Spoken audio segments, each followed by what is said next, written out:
Rhodes, who is playing Storm. This one might be die roll dependent. Yeah, I mean, Storm also a pretty aggressive deck, just not in the way that you would normally think.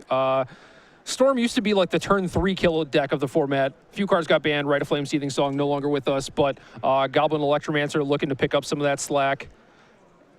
Probably for the best that those cards are gone. I agree. It's a little bit more of a fair turn 4 kill deck at this point. Sleight of hand is where Rhodes is going to start. He'll take 1 from the Shivan Reef to cast it. And I think we'll see him pass the turn over to Long, who started with a Stomp Ground into a Wild Coddle. Kurt Ape the draw. Now here is a Wooded Foothills. Long will take at least 1, fall down to 17, potentially more than that. This is a zoo deck after all. This deck doesn't really go basic hunting. It's like, oh, you're playing a Shivan Reef and a cantrip? Yeah, I don't care about taking damage. It's got to get you dead. Yeah, probably not that big of a deal. Sacred Foundry is the weapon of choice. That'll make the Nacatl into a 3/3. I am still a little surprised that after the unbanning of Wild Nacatl, it used to dominate Modern. It hasn't dominated as much, and it's also really not shown up very much. Yeah, it is still good. You can attest to that, I'm pretty sure. Well, I like it. I mean, we are in a format of Lightning Bolt, of course, so that's not too surprising, but I'm a little bit surprised to not see as much play. You see Burning Tree Emissary and a Kurt Ape. Very powerful. You don't see that very often. I've always been a pretty big fan of Burning Tree Emissary. I don't know how well it lines up in Modern. A 2/2's not very big. It's not, but it's another thing for Tarkus Command, which is very relevant. Yeah. And it helps you get under Lightning Bolt, too, where if you just put a bunch of stuff into play, it's really tough to just, like, Lightning Bolt all those creatures. Affinity kind of does this pretty well, too, where it just, like, puts in a bunch of permanents. They're not, very powerful. It's a bunch of Memnites and stuff, but, like, that damage adds up over time. Steam Fence had to enter the battlefield untapped. There's a Thought Scour. The follow-up now. I think Jessee has to take another one here, which is bad news. It's another Thought Scour, so turn over a couple more cards, and now I get to draw a card. He's tapped out, though. So if Stephen Long has an Atarkus Command, the game is over? That card is a lot of damage. Yeah. 2 mana, 6 damage. Yeah, that card's no joke. Yeah, Jessee could have just played a Pyromancer Ascension and, tried to win the game that way. I think that would have been his route of choice if you were playing against a slower deck. But since he's playing against Zoo, I don't think he has time to mess around with that, I don't think he has time for this game. There's a Grim Lavamancer. Sure. There's a Wooded Foothills. Last card in hand for Stephen Long is a Path to Exile, which is essentially a dead one. It can, of course, kill an Electromancer. Which it might be able to. I mean, I think Jessee is probably a little short on a few things. I think he could go Electromancer, Ritual, Past in Flames, but the Past in Flames is probably not going to be good enough. There's a Polluted Delta. But he's like basically a Manamorphose away from winning on turn 3. Which is pretty scary, actually. Right, and that is thanks to Electromancer. Gonna get a basic island. So perhaps this Path to Exile that Stephen Long has in hand is actually necessary.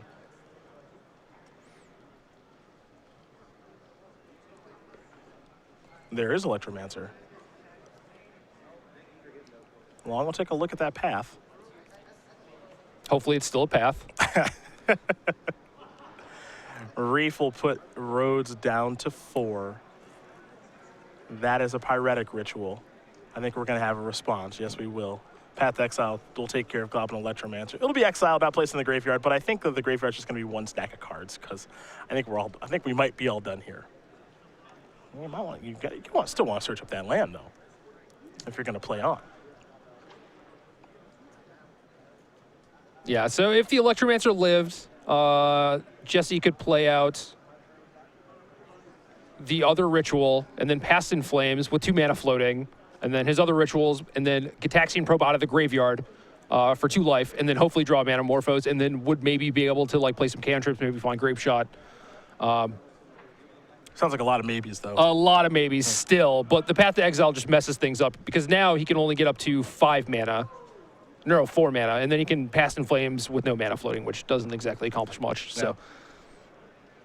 And that's going to do it. Nowhere for Jessee Rhodes to go, so he will concede the game. Stephen Long wins game number 1 very quickly. Zoo up a game here over Storm, which means we got to take a look at some sideboards here, see what both players are working with, and you'll find that Jessee Rhodes has 3 copies of Blood Moon, 3 Lightning Bolts, 2 Empty the Warrens, 2 Shatterstorms, 2 Dismembers, a Spellskite, and 2 copies of Echoing Truth. What do we like here? He has a lot of options. So I think Lightning Bolt is mostly reserved for things like Thalia, Guardian of Thraben, and things like that, like the Hate Bears, the Aethersworn Canonists of the world. But he could also bring it in here to try and slow down his opponent. You know, if he gets to kill that turn 1 Wild Nikotl, like that gives you a big life buffer. He could also just try and jam Blood Moon on turn 2, which might be a viable strategy. You know, like Steven just went fetch, shock, and if he gets a Blood Moon on turn 2, then, you know, maybe Steven just doesn't have any mana to work with.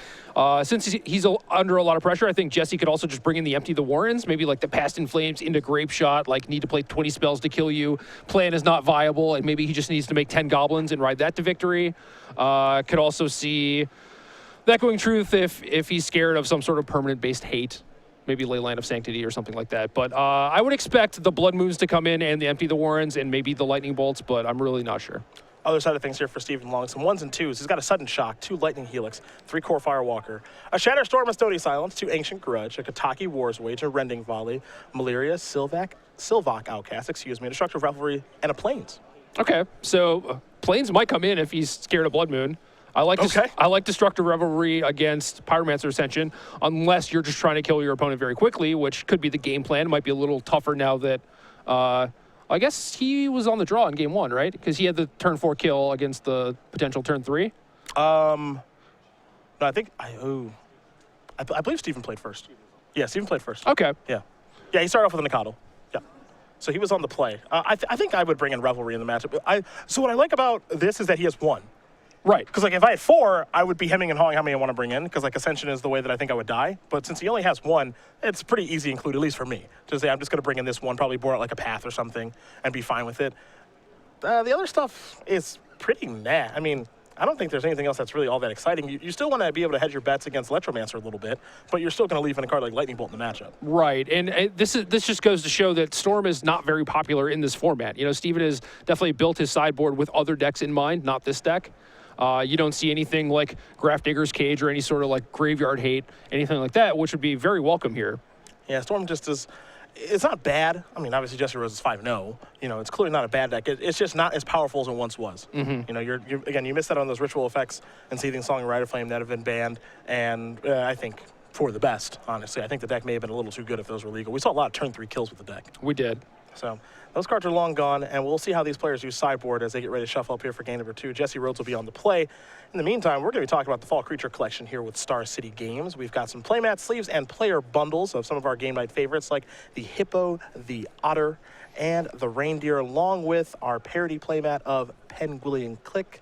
So easy to say, it just rolls off the tongue naturally. StarCityGames.com/creature collection, where you can go pick up the beautiful Penguillion Click. Easy. It's simple.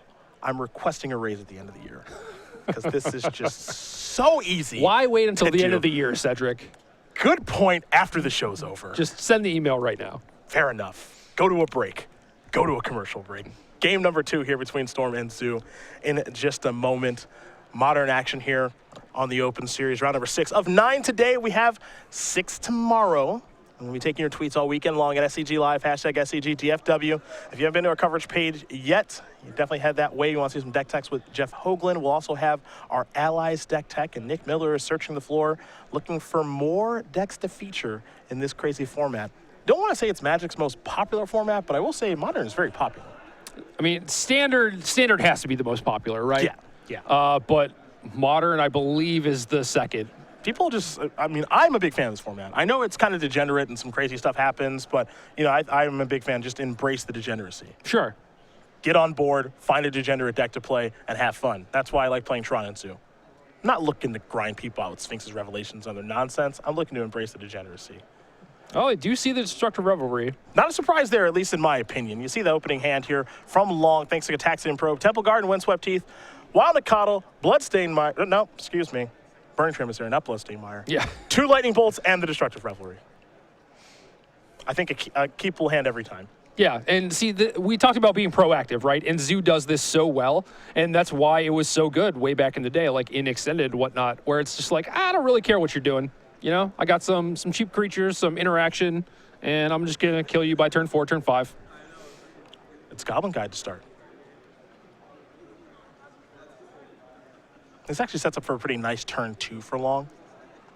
He's going to search up a Stomping Ground. He's got Temple Guard in his hand. He can play Burning Tree Emissary, then off of the mana, play a Wild Mikado and a Lightning Bolt. Yeah. So you got to like that. And you can get in some early damage right now. So here's an attack for 2. Top card, Faithless Looting. That'll stay there. That'll be the draw step for Rhodes if he wants it to be, which he does not. So he's going to search up a land with the Bloodstained Mire. Is this a lightning bolt incoming or some shortcutting? I think it might be a Lightning Bolt. With basic mountain, I would guess. Yeah. We'll find out in just a moment. It looks like he wants to try to get that off the battlefield. So the interesting thing here, too, with Storm, with the sideboard options that Rhodes has available, is there's a Lightning Bolt in the Goblin Guide. I think it makes sense to bring Lightning Bolt in the matchup. Buy yourself some time, but by doing that, you dilute your deck a little bit. Yeah, exactly. So it's like, are you actually buying the same amount of time, or are you slowing yourself down by casting this, or having Lightning Bolt not be something that is more relevant for your combo? Here's a Thought Scour. 2 cards go to the graveyard, Thought Scour and an island. The Rhodes will get to draw cards, copy a Polluted Delta. He'll pass the turn back over to Long. Long will draw. Looks like he picked up a copy of Arid Mesa. So do you ever try and start fetching around Blood Moon potentially? I think now you kind of have that luxury. You do. You do. That is an interesting thing to think about. Oh, right no, now. he used the Windswept Heath. So no, he does not, because yeah, if he sacked Mesa to get a Plains, he couldn't play Burning Emissary. Okay, sure. So he's trying to do this. I thought he still had the Heath and could potentially get a basic Forest. He's gonna play the Emissary. Here's Nikadal, and bzz, bullshit good. Bring Rhodes down to 14. Still a nice turn. Now we're gonna go back to Rhodes. Shivan Reef the draw. So his hand has 2 ritual effects and a Manamorphose. And this would be one of those spots that Empty the Warrens might actually be pretty good. I doubt it would be lethal. It's tough to get through a 3/3 and a 2/2 with a few 1/1s, but might be something that could buy him a bunch of time. Third land's Polluted Delta for Rhodes. Not sure if maybe he's thinking about trying to cash into Manamorphose here. Kind of being pulled in a couple different directions where you want to save Manamorphose for your big turn, but you almost kind of want to cast it to see if I can find something better to do. Yeah, I mean, what if he finds, like, for example, a Blood Moon? That makes the decision a little bit easier. So here is Blood Moon. In just a moment, he's going to search a Polluted Delta. I think we'll find a basic island. Yeah, so that's kind of my problem with this card, is that it is possible that, sure, you get to find Blood Moon and resolve it against the deck that is pretty vulnerable to it, but they might already have a board presence. So it's like you kind of lock them out from casting future spells, except for the Lightning Bolt that Steven has left over in his hand. But it's like, can you beat this 3-turn clock? Does the Blood Moon actually help you? That's the big question, and I think that's kind of the problem right now, is I'm not convinced that he can beat the 3-turn clock that's out there. So here is Blood Moon, and you see Steven, not even much of a reaction. Okay. Yeah. I guess I've got mountains. Attack you for 5, have a Lightning Bolt open. He can't cast the Atarka's command he drew, so Blood Moon is kind of a help in that regard. So here come the beatdowns. Atarka's command would actually be lethal. Well, Tarkus Command's a silly magic card. You're welcome. That on you? No. I was going to say. There's an Arid Mesa past the turn back. Rhodes down to 9. And the other thing, too, is Atarka's Command isn't even locked out from being cast. Because, 1, there's a forest in the deck, and 2, there are more copies of Burning Tree Emissary. Yeah, that is true. There's Shivan Reef Mountain. You mentioned Empty the Warrens, and if it was going to come in, I think that was the draw step for the turn. Yeah. So it looks like 6 goblins incoming. No one's impressed by 6 goblins. I think that's the best he can do right now. I do too, and then your best bet past that might just be to draw up to 6 mana and a Pass in Flames. And just try and do it all over again, Yeah. There's Pyretic Ritual after the Desperate Ritual, and now here's Empty the Warrens. Storm 3, 6 goblins on the way. And these goblins are fine. But, I mean, all that I think this does is this stops Steven Long from attacking, and maybe we work ourselves into a draw-go situation. Well, I think Steven's actually in a reasonable position to just attack with both creatures. Okay. Because if Jessee puts 4 on the Nicodle and 2 on the Burning Tree, he could just bolt one of the tokens on the Burning Tree and then be left with a 2/2. And then if he just blocks 3 on the Nicodle, he could bolt 1, keep his Nicodle. Well, Nicodle is a 2/2. Oh, it is a 2/2. Don't forget about that. I did forget about that. So yeah, draw go makes sense. Pyromancer's Ascension. Lightning Helix is the draw. Pass the turn back. Now, a lot of launch draw steps for what it's worth are going to be pretty bad right now. And I think a lot of Jessee Rhodes draw steps are going to be pretty good. Well, especially now that he has the Ascension in play. Here is, excuse me, Gataxian Probe. You see the hand, Destructive Revelry, Lightning Helix, Atarka's Command, Lightning Bolt, Windswept Heath. Rhodes will get the draw. Picked up a Polluted Delta to go along with these Steam Vents in hand. Oh, and did not put a counter on the Ascension? Does he have a probe in the He graveyard? started the game with a the game probe. with a probe. Oof. Missed his trigger. Aha! Burning Tree Emissary is the draw. Okay, so you get 1 spell out of this. Yep, you got to make the most of it. Oh, but you get a great spell out of this. You get to cast Revelry. Okay. Yeah, you get a great spell out of this. I imagine you want to go after the Blood Moon, right? And then you get to make an attack? Yeah, you can even cast the Emissary off of the 2 fetch lands. Well, right. I mean, I might want to go after the Blood Moon and then fetch basics. Or at least a basic. Revelry's going to resolve. Rhodes is going to take 2. Down to 7. Yep.